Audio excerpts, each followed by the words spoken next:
Hey there folks, I'm Mark, in affiliation with Spectrum Pulse, and we've got a double album bomb this week, and it's Billboard Breakdown.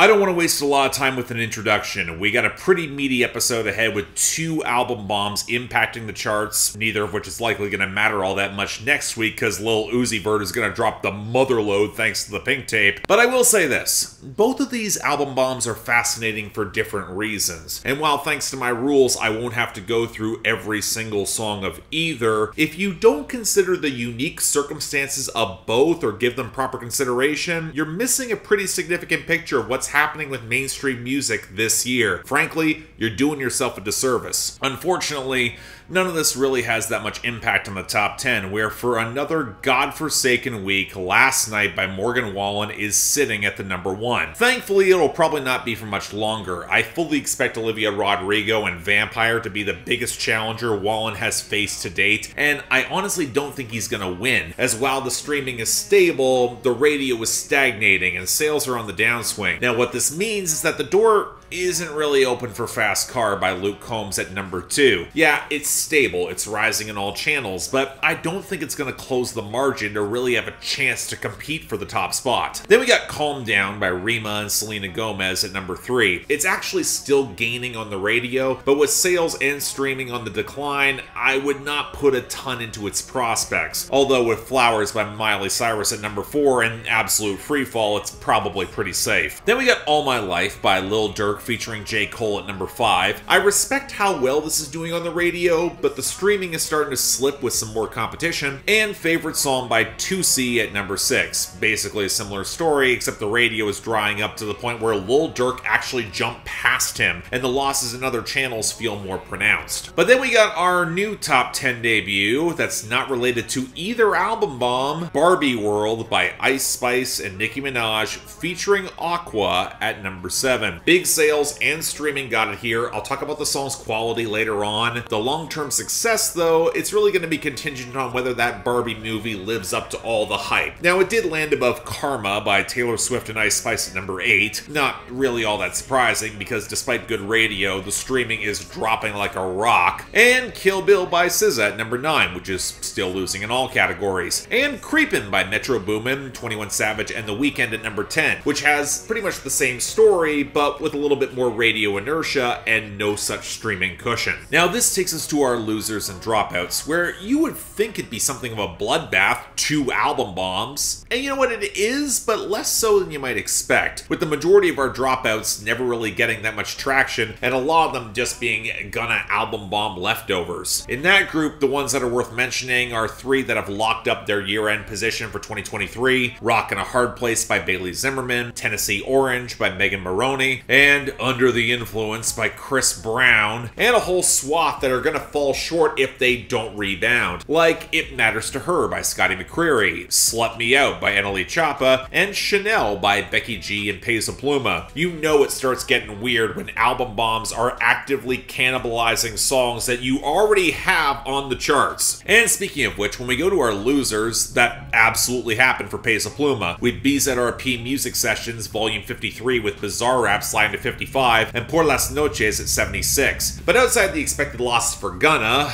Back to the Moon at 64, Rodeo Drive at 83, Bread and Butter at 88, there's actually not that many losers here. The only other debut that saw losses was Attention by Doja Cat at 60, Save Me by Jelly Roll and Lainey Wilson lost all its gains to 99, and for the continued losses we have Noah Kahan's Dial Drunk at 77, along with Metro Boomin's album bomb losers like Am I Dreaming with A$AP Rocky and Royce at 91, Annihilate with Sway Lee, Lil Wayne, and Offset at 79, although it also spilled over to Self Love with Coi Leray at 85, and Calling with Sway Lee, Nav, and A Boogie with the Hoodie at 66. Outside of those, though, well, Stand By Me by Lil Durk and Morgan Wallen took a solid hit to 51, but while Search and Rescue by Drake fell to 36, it's probably going to make the year-end list. Yeah, we weren't that lucky here. Oh joy. Now, as expected, our returns and our gains are actually pretty sparse this week. In the former group, Pound Town 2 by Sexy Red, Tay Keith, and Nicki Minaj returned to 94. And with our gains, we continue to see the viral success of Peaches and Eggplants by Young Nudie and 21 Savage at 61. And Nashville propping up the radio for Memory Lane by Old Dominion at 27. And especially Bury Me in Georgia by Kane Brown getting a big boost to 44. But again,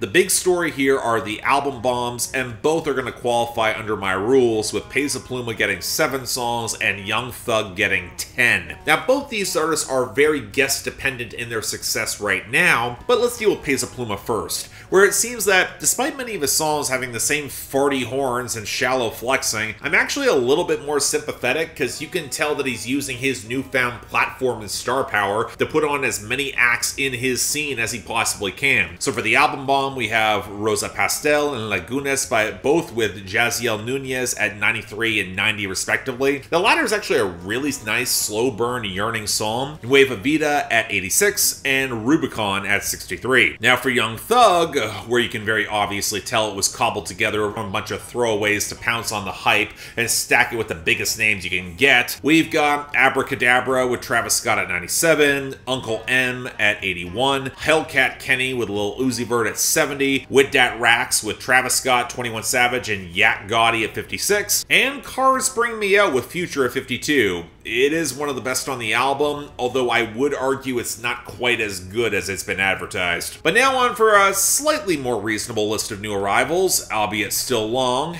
and unfortunately starting with number 100, Gucci Grocery Bag by Young Thug. Rockin' a Gucci grocery bag, skeet off when I mad some. I didn't have a choice but to skeet off when I mad some. This is one of those cuts where the shittiness isn't exactly obvious on first listen. Yeah, the bass feels crushing against the rattling trap percussion in that piano loop, but if it's just going to play to repeating the phrase Gucci grocery bag and run up the brand name porn, I mean, it's Young Thug at his least interesting for me. I'm more surprised it's actually nearly 3 minutes long. But then came multiple homophobic slurs on the verses to refer to the colors of the rainbow, and the color of his diamonds and jewelry is just more throwaway lines around him talking about not paying his taxes, or that his girl's watch matches her panties, and that she's righteous because she does everything that he tells her to do, and it just highlights how idiotic and empty all of this is. Made all the more stark because I've heard Young Thug do this for damn near 10 years. It's not interesting. In other words, it blows. Where's Gutta Gutta when you need him? Number 89, Watermelon Moonshine by Lainey Wilson. On the sweet buzz, there's never nothing like the first time, and mine's always gonna taste like watermelon moonshine. So, okay, fun story. I saw a Rolling Stone article that called this one of the best country songs of 2023 thus far, right before I listened to the song for the first time. Well, actually, I listened to it back when it came with the album, but first time recently. Now, that kind of shocked me, but Rolling Stone is a slightly above average when discussing country, and I mostly have liked Lainey Wilson thus far, and I gotta be honest, I'm not wowed by this. I get the nostalgic sentiment of her first drink and young love under the stars, and I appreciate that she's not exactly regretful of the experience that kind of went nowhere. It's a good memory for her, that's all it is. But I'm not wild about the woozy, faux psychedelic, drippy guitar tones and the synths that flesh out the background that feel like Lainey Wilson is cribbing notes from Casey Musgraves from 5 years ago. But I also know that if you're familiar with Dream Country from the past couple of years like I am, the sound is just gonna feel a lot less novel, and look, it's not bad, but for all the push that Lainey Wilson is getting to the expense of a lot of other women in mainstream country, I wish the song stuck a little better. This is no exception. Number 78, Money on the Dresser by Young Thug. Put 'em on that Tesla, cream, soda, vanilla, hot box whipper, fun car drifter, I'm a swell below. Man, this Young Thug album got out to an awful start. I get why Metro Boomin wanted to reorder the tracks and bury this among the deep cuts, especially with the lumbering bass, sandy hi-hats, basic as hell organ line, and a bunch of hideous squeaking synth spurts that seemingly were stolen from Arca. I guess I appreciated the UGK shout out on the hook, but Young Thug trying to flex in his lower register is a really awkward look, especially when the brand name porn piles up yet again, and Thug compares this Amazonian girl to Matilda. I'm gonna be charitable and say that he was probably referencing Trunchbull here, because otherwise he's talking about fucking a child and turning her mouth into a babysitter. I mean, it should not be that surprising then that this song also fucking blows. Let's move on. Number 59, Want Me Dead by Young Thug featuring 21 Savage. We murder and I fall in love. I told them many of the shit cause they know it's us. I told my niggas fuck them niggas cause he's fuck us. I'll say it. I think this is the best song on the album that charted that this week. And while I like the eerie, understated trap groove off the distorted Chipmunk sample from Metro Boomin, and I think Young Thug's singing over the hook conveys the feel of being hunted and under fire pretty well, I mean, he's not the reason I like this, mostly because on his verse he complains about his bunions from wearing foreign shoes, calls an ex of someone's Pocahontas, and while his flow is actually kind of nice, he still says he puts the dick in this girl like crunches. No. It's 21 Savage whose menace just runs away with this song. The second flow he uses here is great. It probably leads to my favorite verse on this album, even if it is just 21 doing what he does. More importantly, it feels like a song that actually correlates with what Young Thug is going through right now. It gives it some emotional weight beyond the rest of the brand name flexing. In other words, it's a good song. I'll take it. Number 58, Doomsday by Lyrical Lemonade, Juice WRLD, and Cordae. History has nothing to offer beyond fame. Time to take these niggas to school, LeBron James. I'm actually a little surprised we didn't get something like this sooner. And by that I mean the upcoming Lyrical Lemonade compilation, given how Cole Bennett has had a frankly ridiculous run in terms of music video collaborations in recent years. What I was a lot less thrilled to see was yet another posthumous Juice WRLD feature, this time paired with a very obvious Eminem sample from Role Model, but this looks to be much closer to an extended freestyle with Cordae and Juice WRLD actually trading connecting bars with really good chemistry. Honestly, even if I wish the track came together a little bit more, maybe actually had a hook, it reminds me a lot of old Eminem in both the creativity of the punchlines and the tighter lyrical structure, with Cordae being a little bit more focused when Juice WRLD can run a little bit wilder. I mean, it doesn't have the edge of Eminem at his prime, but very few people did, and I honestly like this quite a lot. Probably the most I've liked a posthumous Juice WRLD song since 2020. That says a lot. Give this a chance, check it out. Number 54, VVS by Peso Pluma, Los Derriers de la Sierra, and Edgardo Nunez.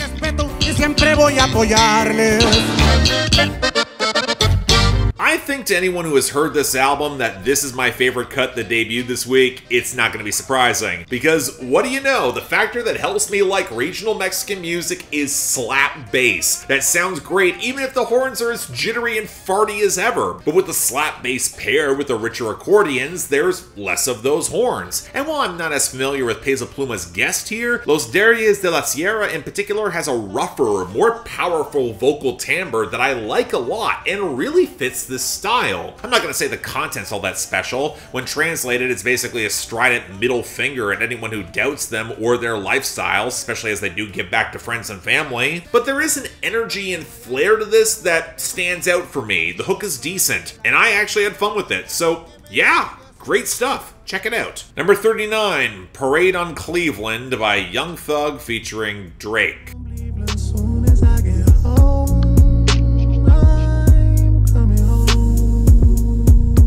Not gonna lie, first time I heard the song, I knew in my gut the Young Thug album was not gonna measure up to any expectations. This opened the album, because then you get Drake on this watery intro, he's the first person you hear, and he's offbeat immediately in his crooning. And while he eventually locks in, although of course the corny bars are here, slime on your head Nickelodeon time, we then get a prison phone call interlude and a complete beat switch into this creaky trap flip that has a decent sample nestled somewhere in there, as Young Thug talks about turning one of the women white like Michael Jackson by moving her to Beverly Hills. Wow, I don't even want to unpack that even if it is intended metaphorically. The reality is that the song is more about starting with the biggest name possible to draw attention on the album. Nobody's gonna care about this track on its own. You can bank on it, and neither do I. Number 35, Lady Gaga by Peso Pluma, Gabito Ballesteros, and Junior H. I'm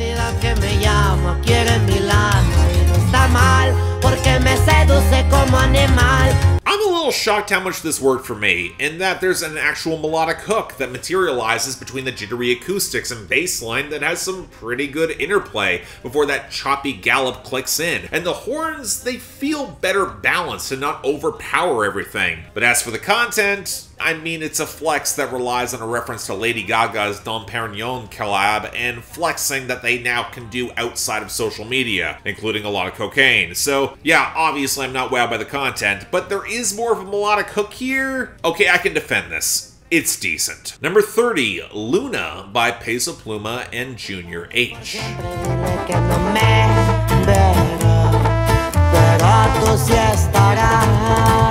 One thing that did catch me off guard with this Peso Pluma album is that the ballads were a little better than what I expected. I mean, Luna is not better than, say, Lagunas, but it's not bad. Junior H and Peso Pluma know exactly how to underplay this yearning for this ex who they're clearly not over, and Junior H in particular can sell this sort of quiet heartbreak reasonably well. Unfortunately, this was kind of lost on the instrumental, where all the staccato horns and rattling acoustics might play a little bit slower, but they still have a lot of overstated brightness that doesn't exactly match the moonlit scene at all. I don't know, the potential was there for this.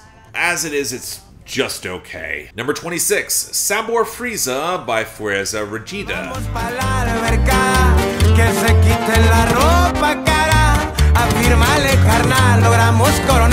Okay, you know what? It does bug me a little bit that Fuerza Regida just so happened to have the biggest regional Mexican debut in the week that Peso Pluma had his album bomb. I get rising tide lifts all ships. I just don't love the timing, especially when Peso Pluma's album was frankly much better than I expected. Even if it was not my thing, I would argue it's worth a listen. And it's not helped by this song in particular being really rough. The whooshing effects and the reverb don't get around the farty horns and the clicking acoustics, and Fuerza Regida trying to bring more volume without much texture or unique personality. It also doesn't help that the lyrics, when they're translated, there's this smug, leering vibe to how he sees women, and that's not getting into all the passing references to another Peso Pluma song in reference to a lot of drug running. I'm probably missing something in the translation, bear with me here, but it seems like where Peso Pluma is a little bit hesitant to shoot first, Fuerza Regida apparently does not have that problem. He just does not think about it. I mean, this is a song that runs on more raw bluster than anything else, and as such, I don't really care for it. So obviously I'm not a fan. Next. Number 19, Oh You Went by Young Thug featuring Drake. Hey, you went Chanel pearls. Hey, you went Rolls Royce car. Hey, you went Rolls Royce truck.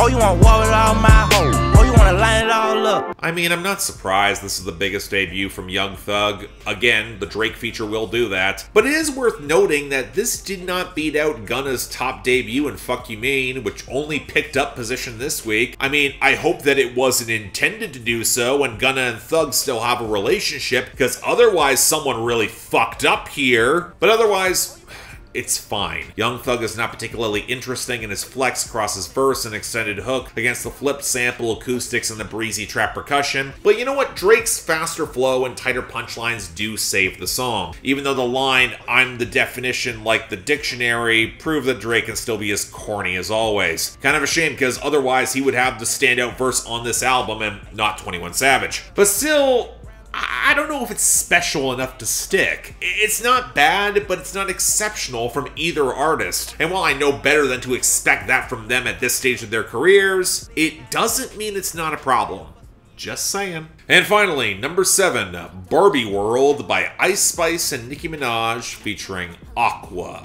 Jazzy, Stacy, Nicki, all of the Barbies is pretty. Damn. All of the Barbies is bad. It girls, and we ain't playing tag. You know, the more songs I hear from this Barbie soundtrack, the more I just get this sinking feeling. And it's made worse by the fact that I'm happy Aqua is getting the credit here. They were a fun, eclectic group from the late 90s that deserves to be known for more than just Barbie Girl, goddammit. No, it's the continued combination of Ice Spice and Nicki Minaj that isn't helping, because I'm starting to get the feeling that Nicki is here less because she she's got some great chemistry with Ice Spice, and more because she has absolutely zero risk of being overshadowed lyrically, or at least she thinks there's no risk. What I'm saying is that while I don't hate this the way some folks do, it's not making the most out of the material. The drill flip of Barbie Girl is actually really good, and I didn't mind Nicki and Ice Spice trading bars on the hook here either. But Nicki's got no presence or energy on her verse, and the flexes feel very lazy from her. Honestly, I think Ice Spice's verse is a little bit sharper, but the track also isn't even 2 minutes long, and the fact that we don't get a bridge or a third verse is very telling just how much effort was put into this. Again, it's running on residual goodwill for Aqua, a rare good sample flip, and Ice Spice's verse kind of being decent and surprising me, but that's it. And that's a long week, and where our best and worst fall out pretty fast. In the latter category, Young Thug is getting them both, with worst of the week going to Money on the Dresser and dishonorable mention to Gucci Grocery Bag. But you know what? Thug is also going to tie for the honorable mention with Want Me Dead with 21 Savage, who really should be getting all the credit here. But again, it is a tie, so let's also highlight VVS by Peso Pluma, Los Derriers de la Sierra, and Edgardo Nunez, with the best of the week actually going to Lyrical Lemonade, The Late Juice WRLD, and Cordae for Doomsday. I mean, I'm shocked it worked at all, but between the interplay and some really good rapping, I know what I like. It worked. Maybe the nostalgia clicked for me. And besides, next week Lil Uzi Vert and Olivia Rodrigo are rolling over all of this. Stay tuned for that. But until then, I'm Mark. You're watching Billboard Breakdown, affiliated with Spectrum Pulse. And I'll see you next time.